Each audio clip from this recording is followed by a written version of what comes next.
Good morning, good afternoon, regardless of where you are. I hope you're having a great day. Tonight we've got Jeff here with us, and we also have Gerald Allen II from the Game Breeders Association. How are you guys doing? Doing well.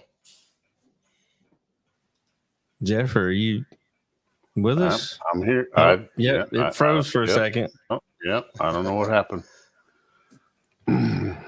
How are y'all doing tonight? I'm doing real well.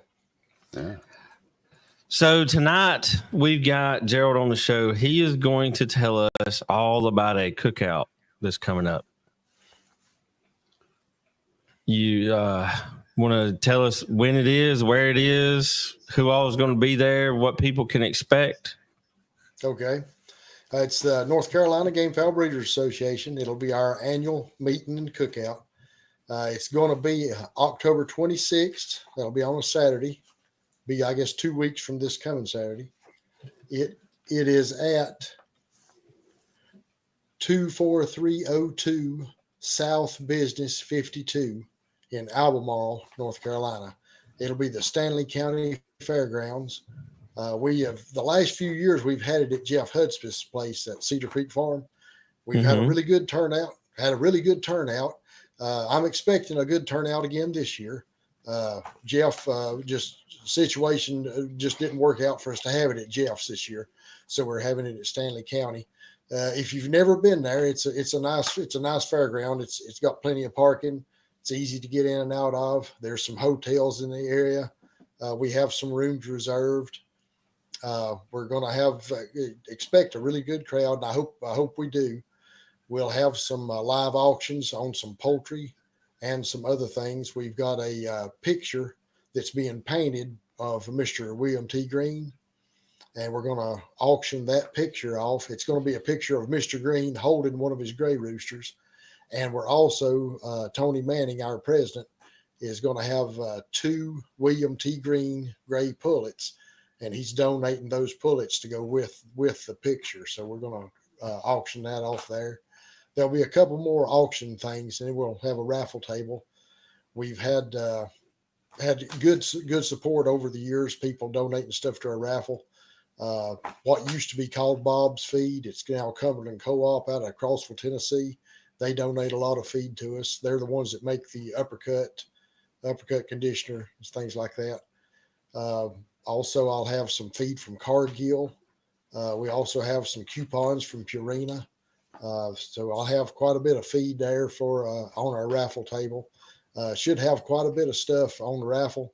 All the auctions this year will be there live at the meeting. We're not going to have an online auction this year. All the auction will be there. So you'd need to be present to win one of the auctions. We're also going to have a Cub Cadet lawnmower. We're raffling that off.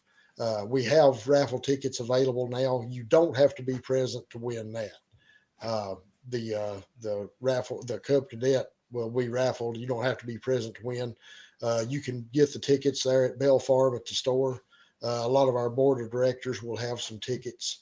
They're $25 each, or 5 tickets for $100. And it's a pretty nice little lawnmower. But that's going to be our big ticket item that we're raffling off this year.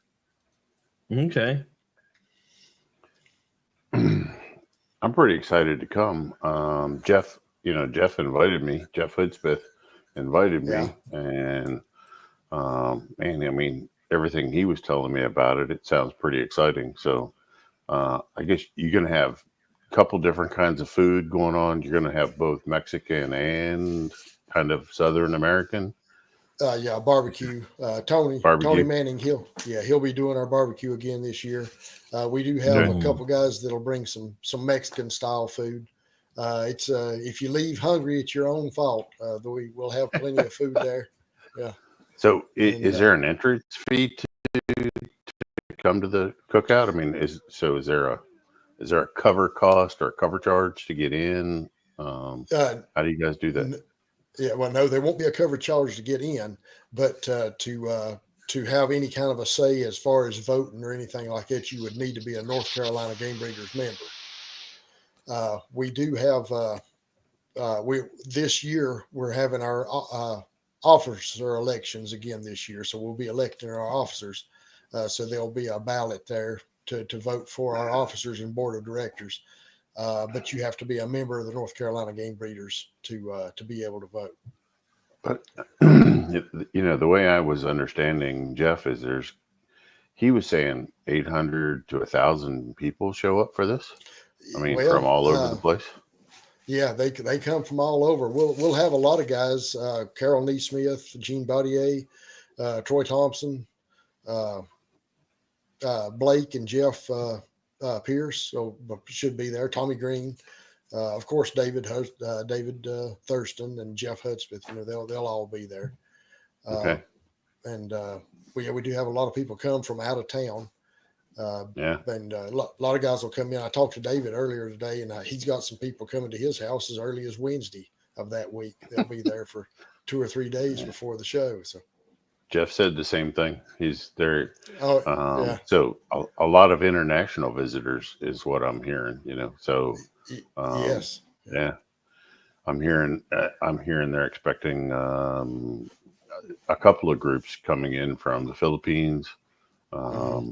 And a fair amount of Hispanics coming, but I was amazed when he said it was, 800 to 1,000 people is what they typically expect. So, yeah, I mean, that's a really big deal.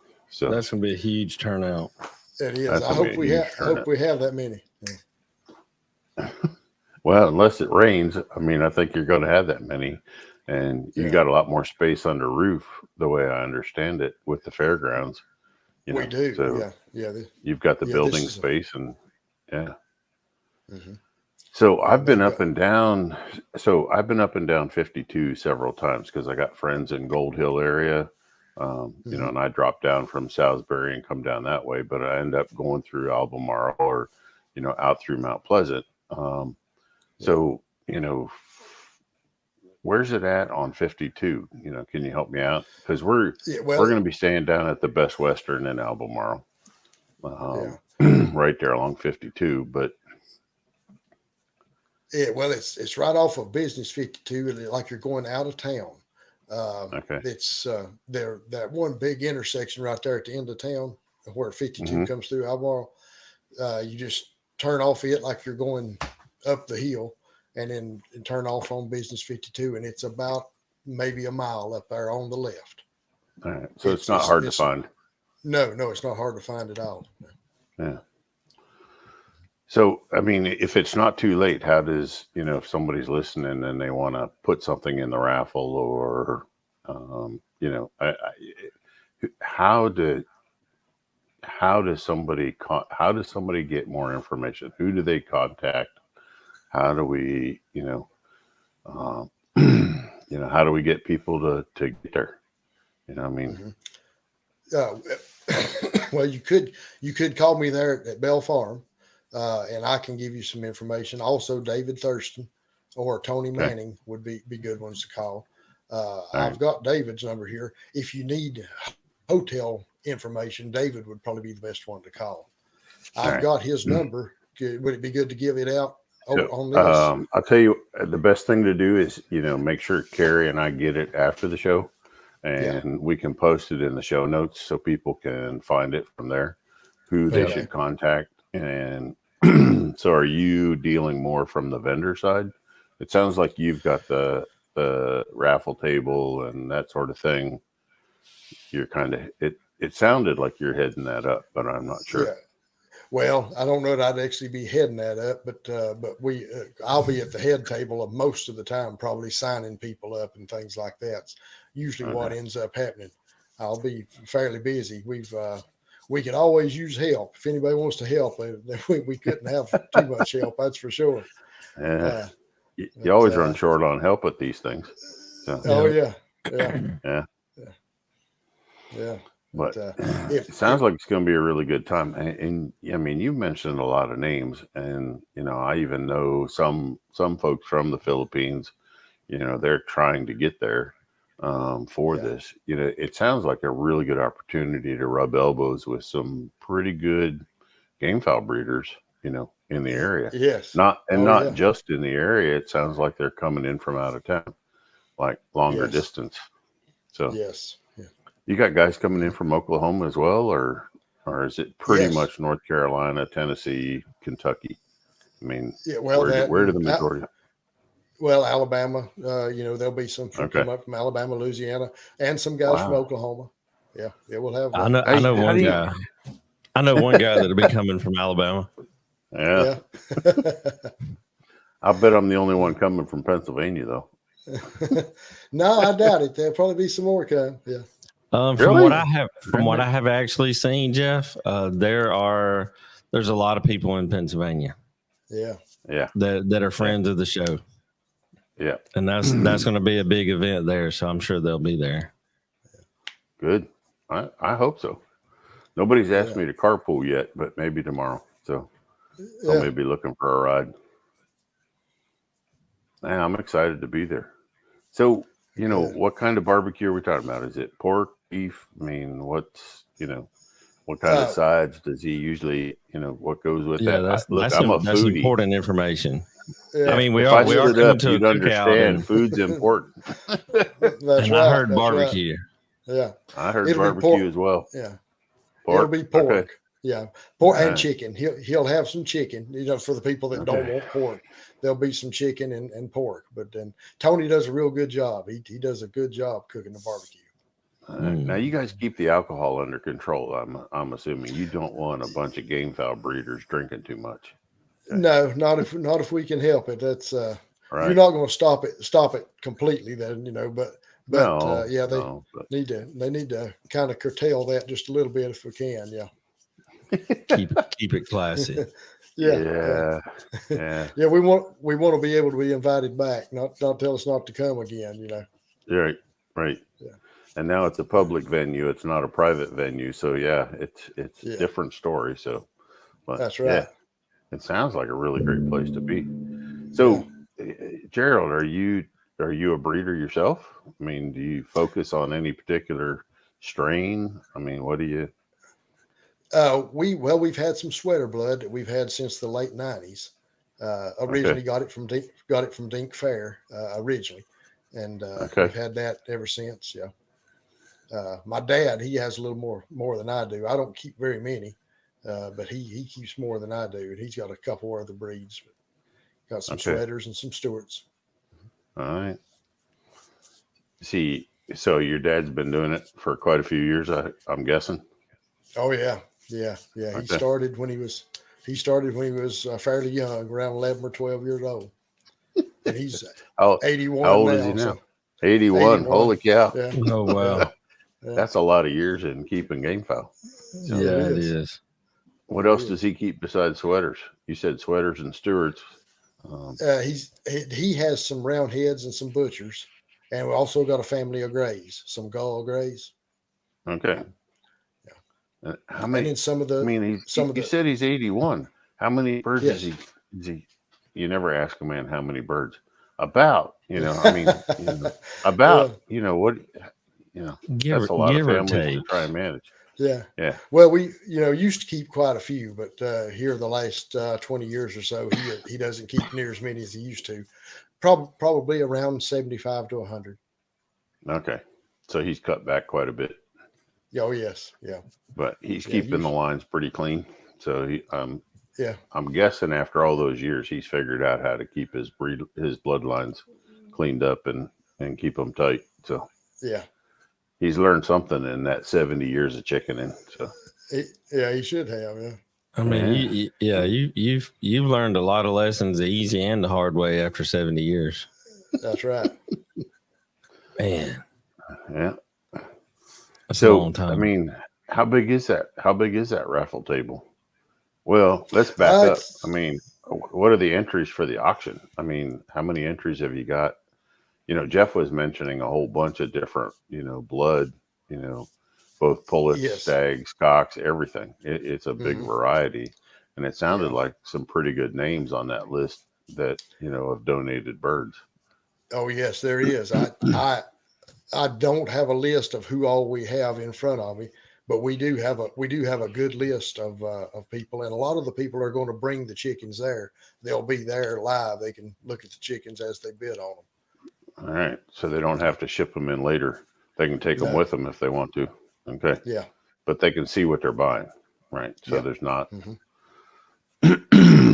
I can tell right now this is going to be an expensive trip for me. Yeah. Yeah. Oh, there'll be some vendors there too. There'll be some guys there selling cups and different things. South Carolina will have a table set up, and they'll sell some things, and may even auctions or raffle something off themselves too. So, any we'll idea or any guesses? How many auction items do you have? Have you heard lately? Yeah. No, not really. There'll be quite a few though, and then we have a pretty good sized raffle table. Oh, there'll be. You counting chickens and everything else, there'll be 40 between 40 and 50 probably items that we'll auction off. Okay.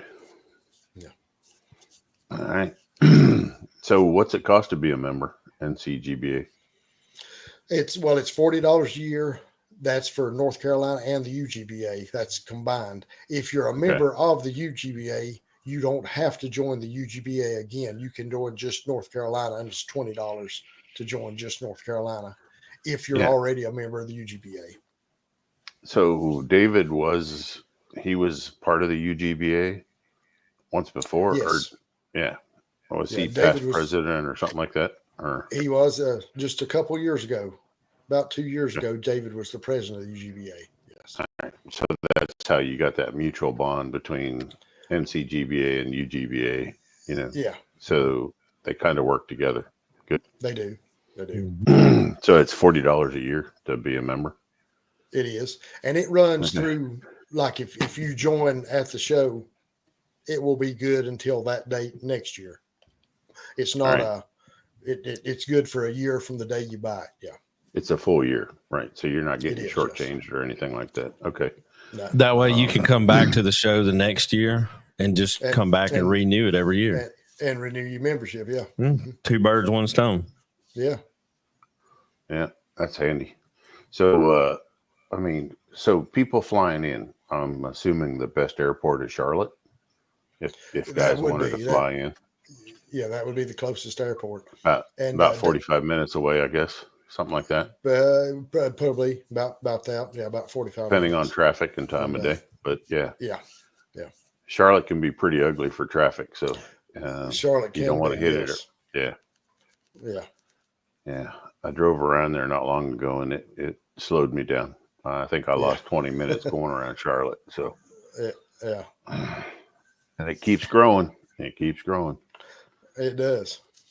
Jeff, I got a question here. Somebody put in. They're a new subscriber. This is coming from our YouTube channel, Double QZ. Is there a difference between the breeder supplement and Rapido rooster supplement? There is. So the Rapido rooster, actually, we went back in and we added a little bit of extra vitamin K to the Rapido.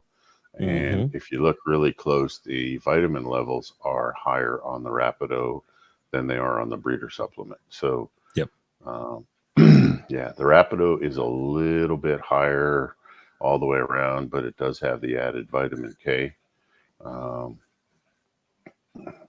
The game fowl seem to need that a little bit more than standard chickens, regular barnyard chickens. So that was one of the requests that we added the vitamin K to that. So that's in there. All right.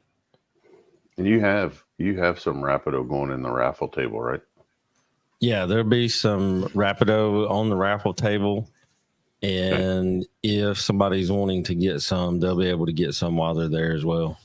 Right. We'll have some at our table, but it'd be great if guys, guys listening will stop by and chat for a while. It'd be nice to meet people. It's always good to put a face to a name. So that's why going to this show is important to me. But now, Gerald, most of the guys in NCGBA, that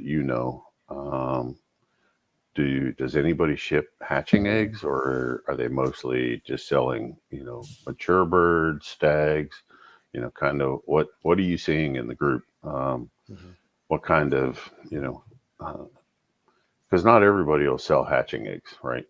They're a little nervous about selling hatching eggs, but yes, yeah, I didn't know, what the breeders in, NCGBA were, what do you see as far as bird sales?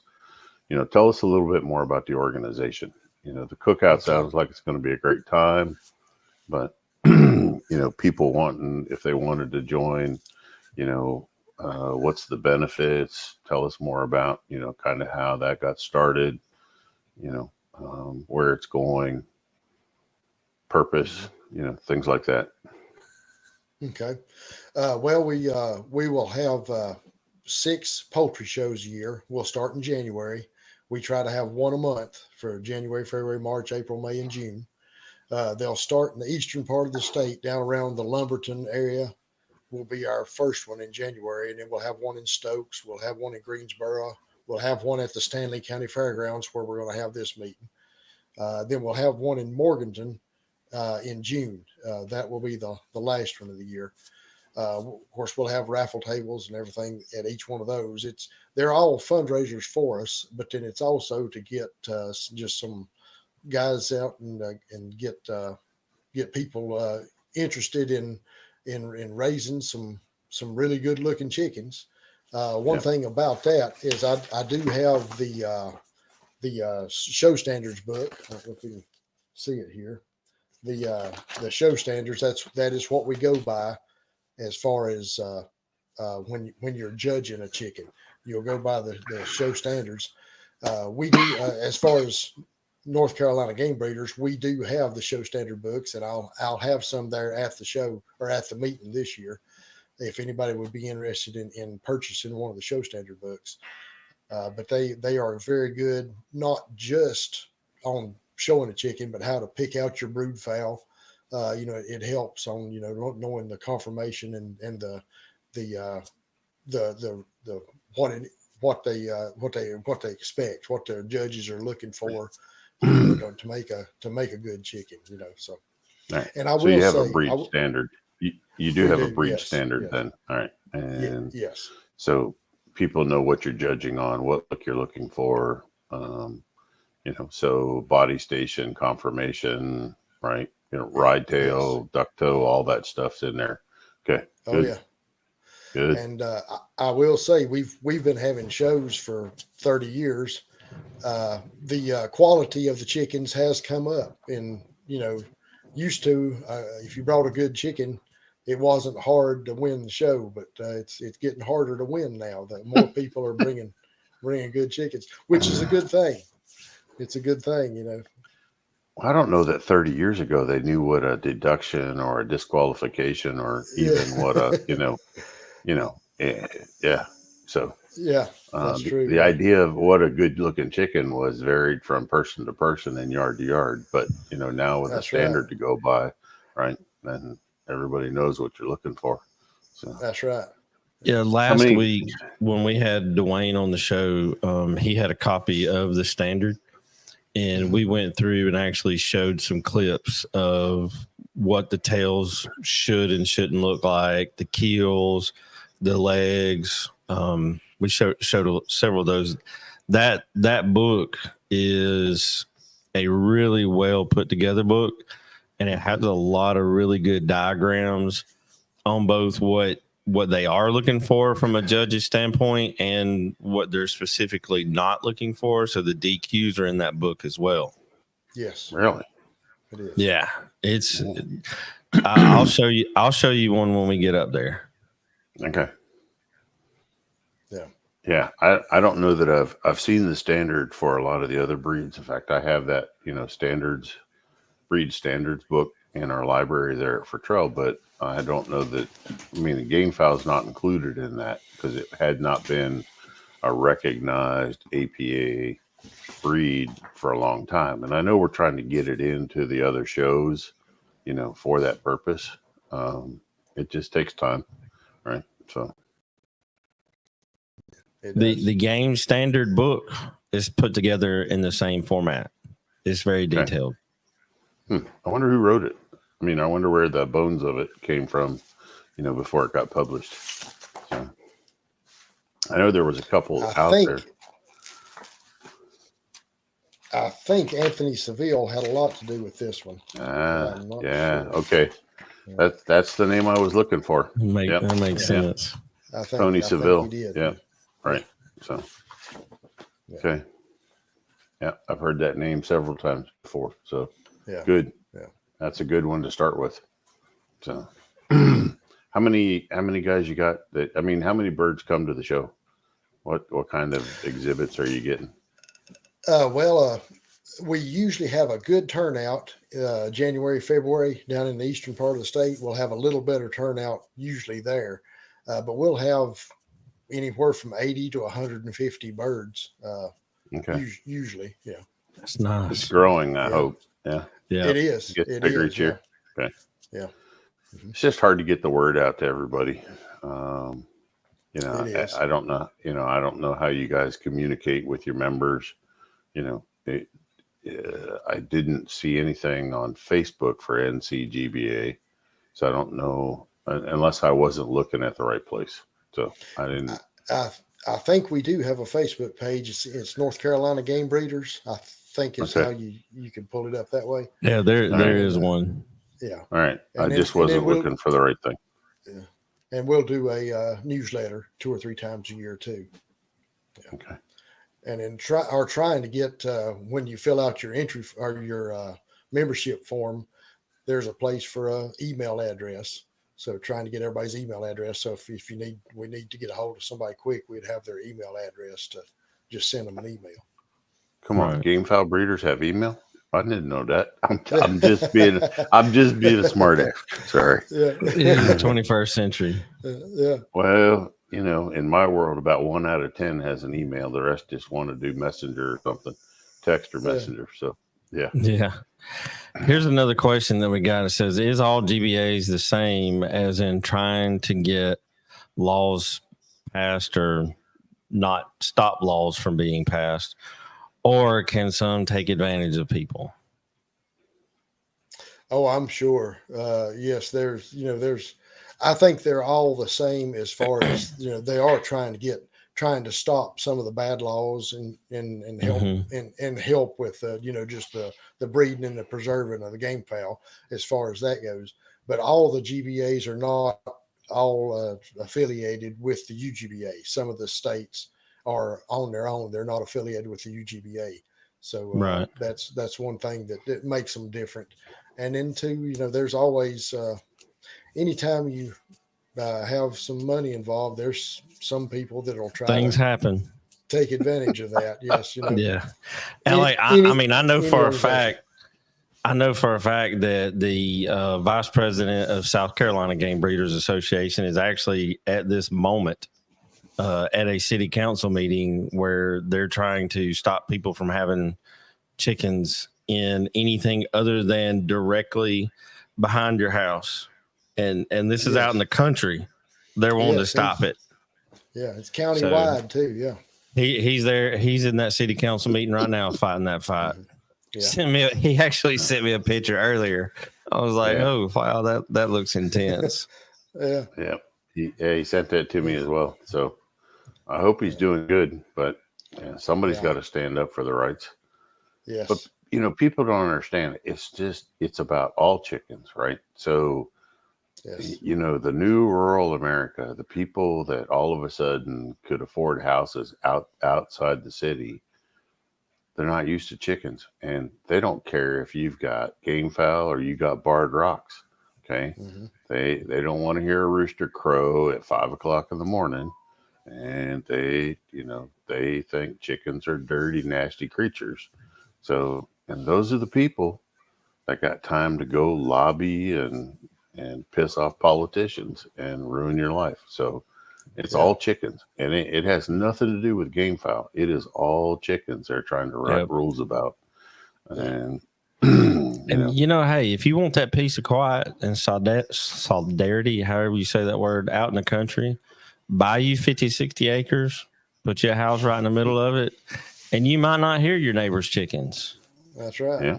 You'll just hear like coyotes and stuff. So, you take your pick on what animal you want to hear. Yeah. You mean the coyote that's going to come in and snatch your cat or your little dog and make a meal out of it? Yeah. But the ankle biter that the person has, it happens. But but that's nature, right? They think that that's the way nature's supposed to occur until it happens to them. That's right. Yeah, they don't like that. Yeah. So what else are we going to do at the cookout? Just going to be big meet and greet. So we're going to get to shake hands with a lot of influential people. That's what I'm coming for. All right. Well, I mean, we're going to be able. I'm hearing we're going to be able to rub shoulders with some big time people. Yeah. There's going to be chickens there. Mm-hmm. Game fowl specifically. Yep. The two best food groups known to man, barbecue and tacos. Yeah, that's right. I mean, if there's going to be somebody there selling nachos and cheese, that's just like the perfect day. Yeah. In my book. Yeah. All right, there you go, Gerald. We need somebody selling nachos and we need chips and nacho cheese. Yeah. We'll see what we can do. Yeah. That would be the complete heartburn right there. Yeah. You get all that put together, Carrie. You'll be at the table by yourself. I'll be at the food tables all day. So. I'll bring you back some. I'll bring you some leftovers. We'll also have our lobbyist. Fred Bone is the lobbyist for North Carolina, and he'll be there talking about what's going on in Raleigh. If any bills have come up that we need to be worried about, and he'll be there to talk. And Fred's a good fella. He's done a good job for us. Good.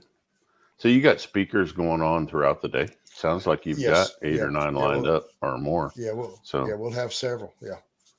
Okay. Mm-hmm. So you have a stage set up and all that for the speakers?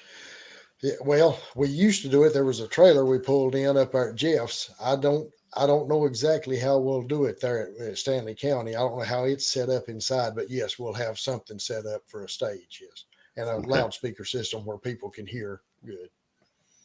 You're going to keep everything kind of somewhat close together, right? So it's not too far to get to what you want to see. That's right. Yeah. What Jeff's wanting to know is he going to be able to hear the speaker while he's standing in line to get another barbecue sandwich?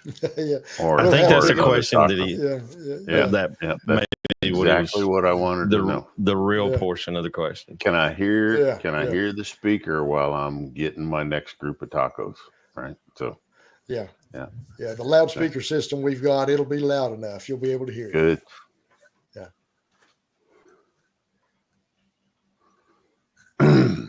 So what else is going on at the cookout? I mean, look, Gerald, Carrie and I have never been to a cookout. We don't know what to expect. So, as far as getting there, you can get there anytime. There'll be people there 7:30 or 8 o'clock that morning, but nothing really start until 10:30. That there won't be much going on until then. And then we'll have a couple speakers, probably do a few things before dinner. We'll break for dinner, then come back and finish up with the speakers, do our auctions, and then have the raffle table last. Now, wait a minute, Gerald. I can't eat all day. Like I wanted to start eating tacos when I get there at 8 o'clock. I don't know if it'll be ready at 8, but it probably won't be much after that. Yeah, there'll be food available.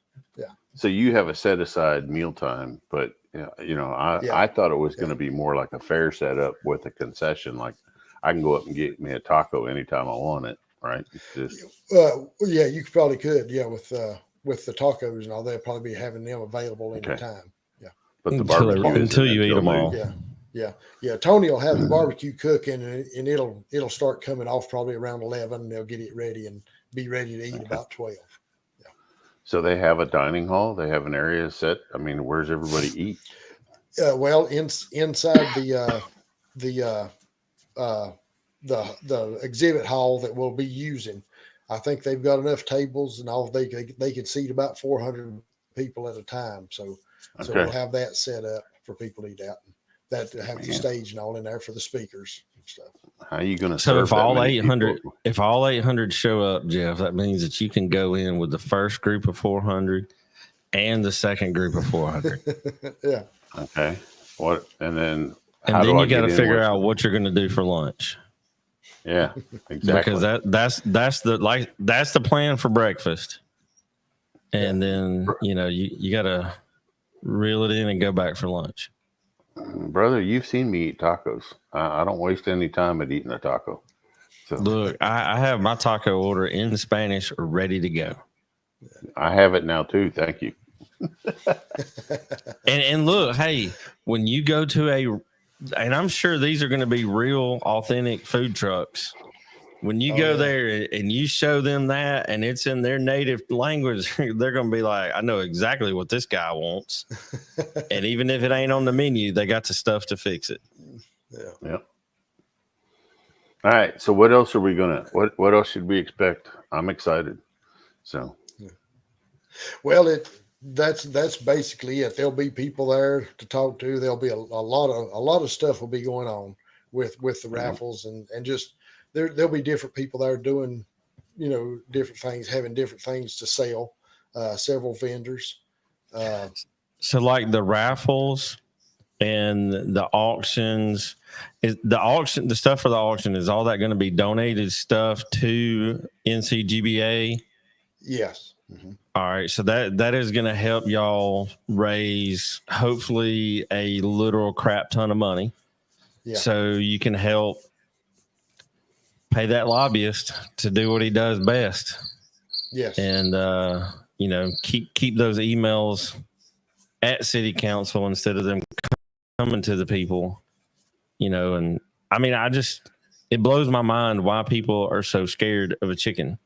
But I have a daughter that's 22 years old, and she's scared of chicks, like a baby chick. And I'm like, why are you scared of this chick? Are you afraid it's going to find out you ate its cousin? Like, what's the problem? And she's like, it might peck me, but it's not going to hurt. You want something to peck you? Go let a goose get a hold of you. Them things will pinch the crap out of you. But no, I don't understand that. Not at all. All right, fellas. We're gonna call it an evening. Gerald, it's open to the public. I mean, anybody can walk in or anybody can wander around or well, it is open to the public, but now we'd like to, have where they'll have to come through a door to get in, you'll need to, you need to, when you come, it is a fundraiser. So we don't want just a bunch of people showing up to eat the food and leave and not do anything to help us either. Yeah, but you're not charging a gate fee. You're not charging an entrance fee. So no, we would like for people to join our association. That helps. Numbers help. When our lobbyist goes to Raleigh, if he says I'm with a group that's got 200 members. If he can say he's got 2,000 members, that gets their attention a little better, So I mean, how is your member? How is the group? How is the organization membership? I mean, where are you guys at? I'm not exactly sure what we have paid up right now, but usually we're up as far as the UGB or the GBA states. We're up California has more than we do, but we're usually second or third in the lineup down as far as members go. But we'll have 400 or 500 members usually, between 400 to 500 paid up every year. Right. A liberal state like California has more members than y'all. Yeah. If I lived in North Carolina, I would be embarrassed right now. Yeah. If you're in North Carolina, you need to be at this cookout. That's right. You need to join this association, and you need to get you a taco and a pork sandwich. That's what you need to do at the end of this month. Are you charging for lunch? I mean, how do you charge people for the lunch? And well, we don't. Yeah, well, we don't actually charge for it, but we do have a donation jar. People can donate towards the meal if they want to, and usually people do pretty good. I mean, it don't pay for it, but they do donate good. Some people Jeff, are very they'll kick you very out. generous. They Jeff, won't they kick will me kick out. you. I'm If you're not Carrie, filling that jar up, Carrie, I'm a good tipper. I'm a good tipper, man. Don't worry. They will not kick me out. They'll create a line just for me. I'm such a good tipper. All right, don't worry. Wait. There's Senior Jeff. He comes first. Move out of the way. Uh-huh. I am a long ways from cheap, brother. Long ways from cheap. So I don't worry. understand that. I'll help fill the jar. No doubt about it. So I'm right. excited. I'm really excited. I am too. I've already said that this coming weekend, I'm gonna load my trailer up with everything that I'm bringing with me, and then next Friday, I'm on my way. Well, I'll be at the Best Western, and I can tell y'all this: out of all the hotels around there, the Best Western has no more rooms available. So if you haven't booked a room yet, you need to get on it. Yeah, I don't know what block of rooms David has set up, but I'm sure they have some rooms back that they're holding. Do. Yeah. At the Best Western, they're out. Are they? Okay. Yeah, they're out of the ones that are in the block, and they're out of the ones that were not in the block. Oh, okay. Because I called last week to try to get another room because I have a friend of mine that's going to be there, and I don't know where he's going to stay yet. Yeah. I better be checking for Airbnbs. Yeah. But, all right, Gerald. What else can you tell us? Yeah. Well, I appreciate y'all inviting me to come on this, and I have enjoyed it, and we really do. We would appreciate everybody that comes to our meeting. This is the best thing we have every year. It's our biggest fundraiser. And it's unfortunately that's what you have to make things work in politics or anything with a county or a state. So, but yes, I appreciate y'all having me, and everybody come out to the meeting because I think we're going to have a good crowd and a good time. Well, Carrie and I are going to see you in 12 days, so that's for sure. Or 14 days. No, what is 26? 12 days, yeah. Something like that, yeah. I'm excited. Till next week, guys. We'll see y'all later. All right. Thank you, guys. Thanks, Gerald. Yes, sir.